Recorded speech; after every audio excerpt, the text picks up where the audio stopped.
Assalamualaikum warahmatullahi wabarakatuh. Selamat datang pada perkuliahan daring semester 1 tahun akademik 2022-2023 pada mata kuliah Kebutuhan Dasar Manusia, Program Studi Sarjana Keperawatan, Fakultas Keperawatan dan Kebidanan. Di Lontara Channel pastinya mengedukasi bersama dengan saya Nurse Hasrul Eskap MMKAS. Oke, para mahasiswaku yang saya banggakan dan saya hormati, tentunya pada pertemuan yang kedua ini yang berkaitan dengan materi makan dan minum yang adekuat, makan dan minum yang adekuat.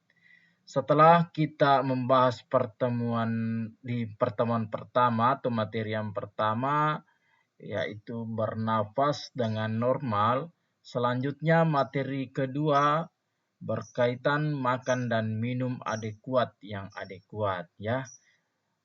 Sebelum terlalu jauh, di awal saya sampaikan bahwa yang dimaksud dengan adekuat adalah makanan yang seimbang ya, yang penuh dengan gizi seimbang ya. Itu kata kuncinya.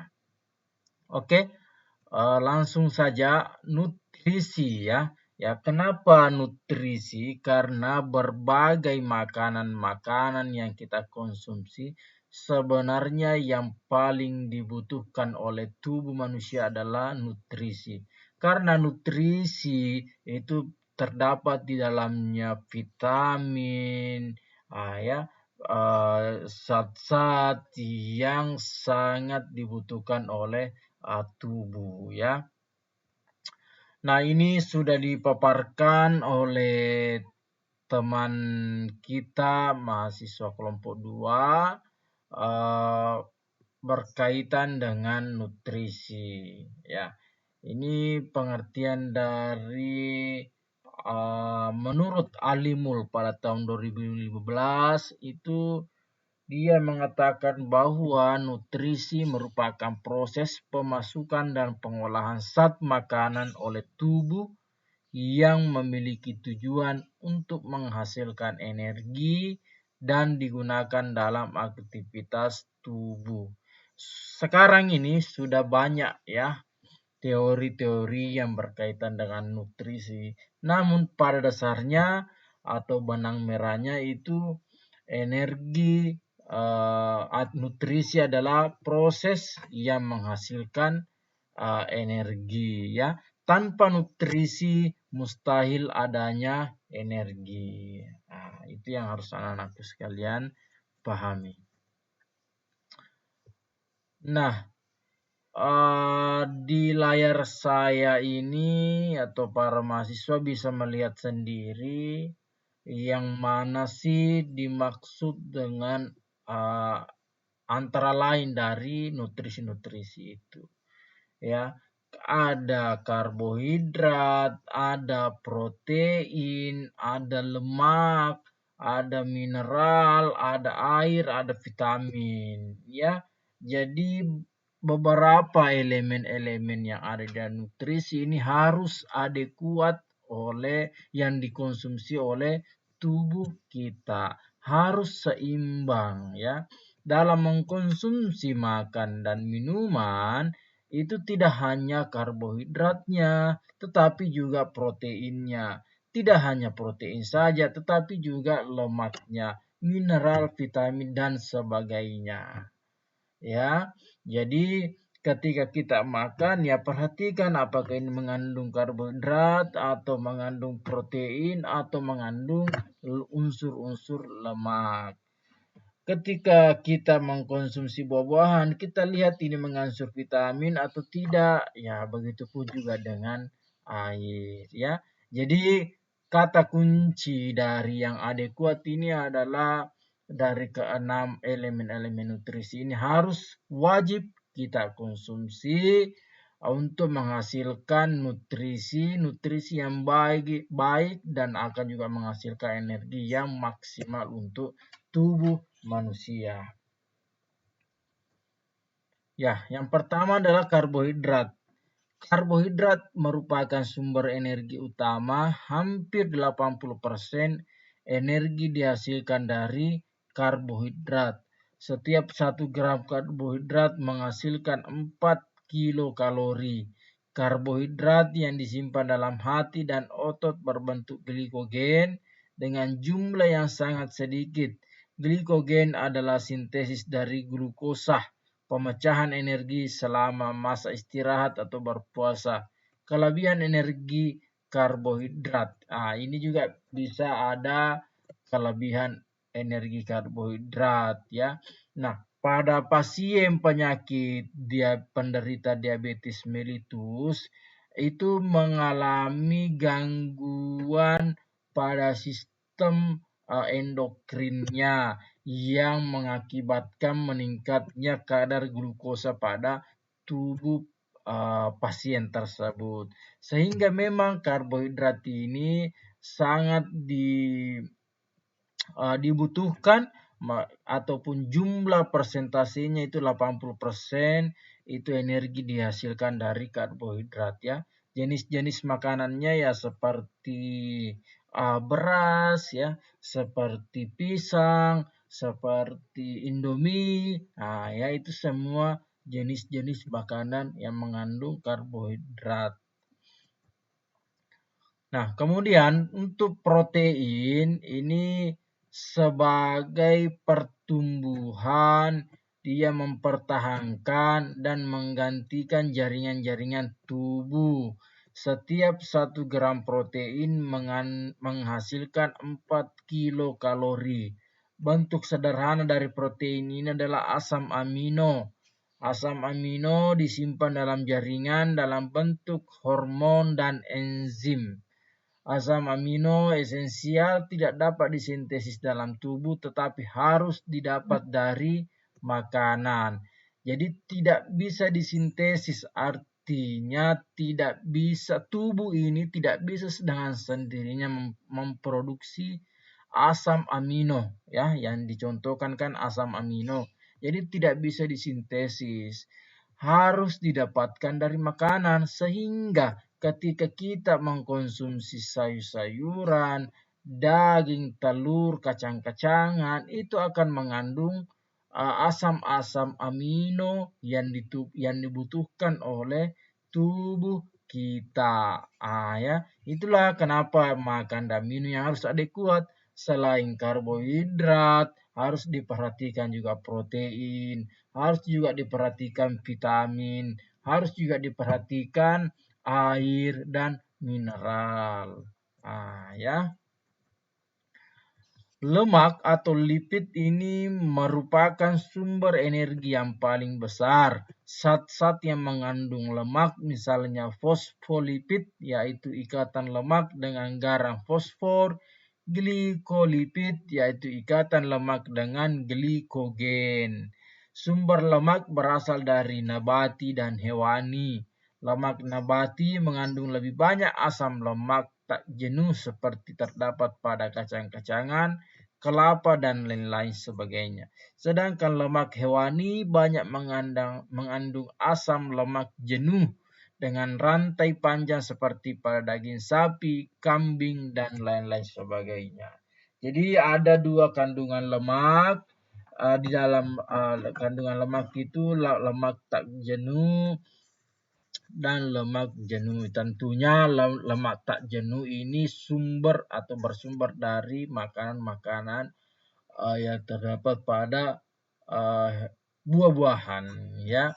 Kemudian untuk lemak jenuh itu terdapat pada lemak hewani ya, dalam hewani. Jadi anak-anakku sekalian, lemak juga itu salah satu sumber energi yang paling besar ya. Ini ikatan lemak dengan garam fosfor, glikolipid dan lain-lain sebagainya ya. Nah, Mineral, ya. Mineral elemen anorganik esensial untuk tubuh karena perannya sebagai katalis dalam reaksi biokimia. Secara umum fungsi dari mineral yang pertama membangun jaringan tulang, mengatur tekanan osmotik dalam tubuh, memberikan elektrolit untuk keperluan otot-otot dan saraf, membuat berbagai enzim, ya, berbagai enzim.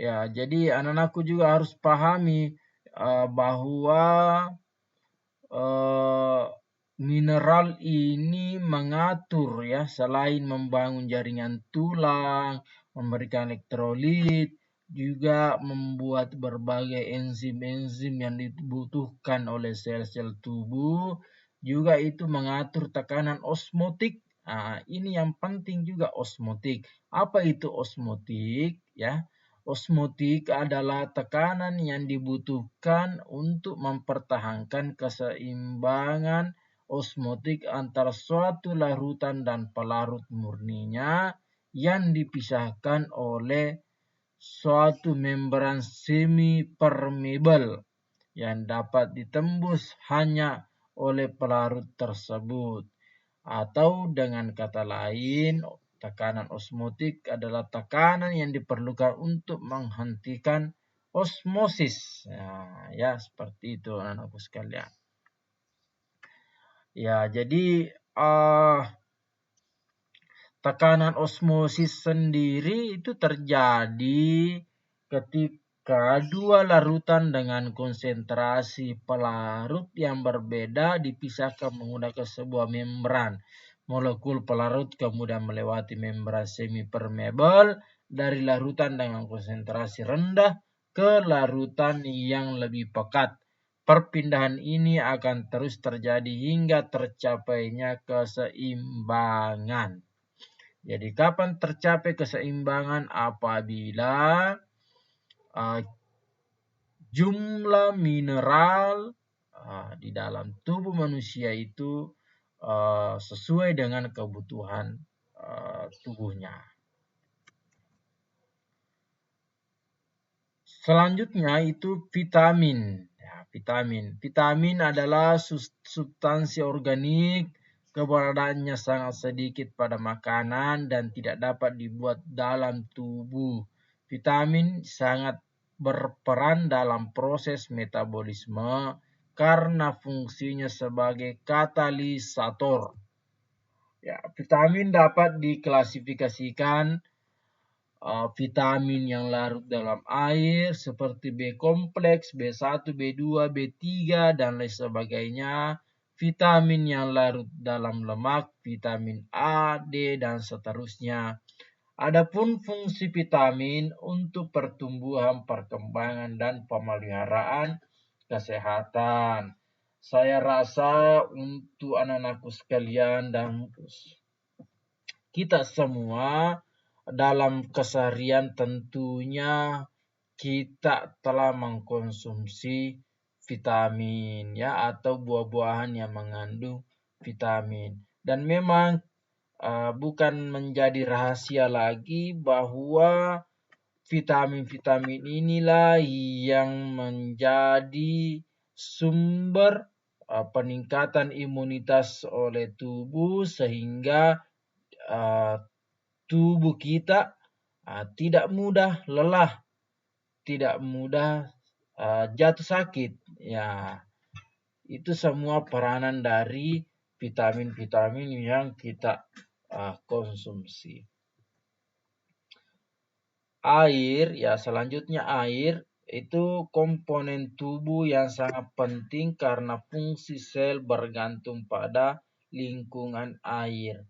Air ini membentuk 60-70% berat tubuh total. Persentase air dalam seluruh tubuh lebih besar untuk orang kurus daripada orang yang obesitas. Karena otot terdiri atas lebih banyak air daripada jaringan yang lainnya kecuali darah, ya. Nah, ada 6 yang ditampilkan teman kita berkaitan dengan faktor yang mempengaruhi kebutuhan nutrisi. Yang pertama, pengetahuan. Pengetahuan yang kurang tentang manfaat makanan bergizi dapat mempengaruhi status gizi seseorang. Prasangka buruk terhadap beberapa jenis bahan makanan bergizi tinggi dapat mempengaruhi status gizi seseorang. Kebiasaan, ini juga adanya kebiasaan yang merugikan atau pantangan terhadap makanan tertentu juga dapat mempengaruhi status gizi. Nah, pada poin ketiga ini yang kebiasaan lebih sering terjadi di masyarakat pada ibu hamil, ya, yang katanya jangan mengkonsumsi kacang-kacangan nanti seperti ini, ya. Itu padahal dibutuhkan atau sangat dibutuhkan oleh tubuh. Tetapi karena adanya kebiasaan-kebiasaan adat, budaya, dan pantangan itu tentu merugikan. Berikutnya, kesukaan yang berlebihan terhadap suatu jenis makanan dapat mengakibatkan kekurangan variasi makanan, sehingga tubuh tidak memperoleh zat-zat yang dibutuhkan secara cukup. Nah, ini yang mengakibatkan tidak adekuat, ya, hanya suka makan ikan dengan nasi saja, tidak suka kalau dibarengi dengan sayuran, ya, tidak suka kalau ada ikannya, ya, dan lain-lain sebagainya. Ini juga harus diubah. Kemudian ekonomi, status ekonomi dapat mempengaruhi perubahan status gizi karena penyediaan makanan bergizi membutuhkan pendanaan yang tidak sedikit. Yang keenam adalah penyakit. Beberapa penyakit tertentu dapat menyebabkan kekurangan nutrisi. Ini terkait dengan penilaian status nutrisi. Ya, anak-anakku sekalian bisa membaca sendiri, ya, dengan jelas.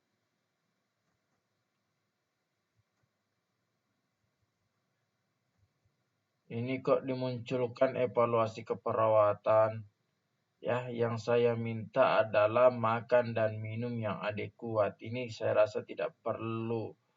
Nanti di semester 3 kalau anak-anakku semua panjang umur dan tidak ada yang berhenti, kita ketemu berkaitan dengan keperawatan, ya, ini secara spesifik. Masalah-masalah kebutuhan nutrisi, yang pertama kekurangan nutrisi, juga ada kelebihan, juga sampai pada kegemukan, obesitas, ada juga malnutrisi, diabetes, hipertensi, penyakit jantung koroner, kanker, anoreksia nervosa. Jadi masalah-masalah yang saya sampaikan ini adalah juga menjadi efek domino apabila nutrisi kita terlalu banyak, juga terlalu sedikit. Nah, inilah masalah yang akan muncul. Oke, saya rasa cukup dari saya untuk materi kedua. Adapun tugasnya masih sama dengan tugas materi yang pertama, yaitu membuat atau menyusun kesimpulan dari materi kedua yang telah saya sampaikan. Ya, tolong dicatat dengan baik-baik. Yang telah saya sampaikan. Ya, kemudian menggunakan format penugasan yang saya upload di LMS, dan juga nanti tugasnya di-upload di LMS, ya. Saya rasa cukup dari saya. Mohon bantuannya untuk di like, di subscribe channel Lontara yang pastinya mengedukasi. Sekian dan terima kasih. Assalamualaikum warahmatullahi wabarakatuh.